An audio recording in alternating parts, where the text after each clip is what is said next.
High, আমি সুপর্ণা। আমার 21 days healthy lifestyle চ্যালেঞ্জের আজকে ডে 10। আর আমার জীবনে যেমনই পরিস্থিতি থাকুক না কেন, আমি সবসময় হাসি খুশি থাকারই চেষ্টা করি। আমার মনে হয় আমাদের জীবনে যদি অনেকগুলো খারাপ থাকার কারণ থাকে আর একটা ভালো থাকার কারণ থাকে, তো সেই একটা ভালো থাকার কারণের জন্যই ভালো থাকা উচিত। যাই হোক, প্রতিদিনের মতো আজও সকালে খালি পেটে আমি যে ড্রিঙ্কগুলো খাই ওগুলো আগে খেয়ে নিলাম। প্রতিদিনই ভাবছি ব্রেকফাস্টে ভালো কিছু বানাবো, কিন্তু সময় আর হচ্ছে না। ঘুম থেকে উঠতেই আমি অনেকটা লেট করে ফেলছি। তাই অগত্যা আজও ব্রেকফাস্টে ছাতুর শরবত খেলাম, তারপর দুটো খেজুর খেলাম আর 3টে ডিম সেদ্ধ খেলাম। তারপর প্রতিদিনের মতো জিমে গেলাম, আর আজকে ছিল ব্যাক। আমার আসলে জিমে এতই ভালো লাগছে, আমি শুধু ভাবি যে কেন আমি এতদিন জিমে যাইনি। হ্যাঁ, জিমে গেলে শারীরিক কষ্ট হয় এটা ঠিকই, কিন্তু মানসিক যে শান্তি পাওয়া যায় সেটা তো আলাদাই।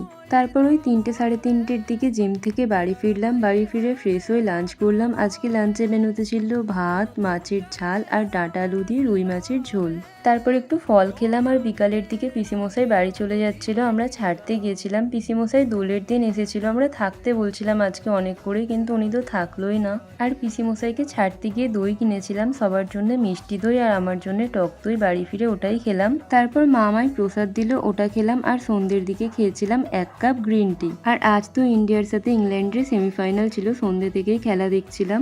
ইন্ডিয়া তো দারুণ ব্যাটিং করেছে, মনে হচ্ছিল আরামসেই জিতে যাবে।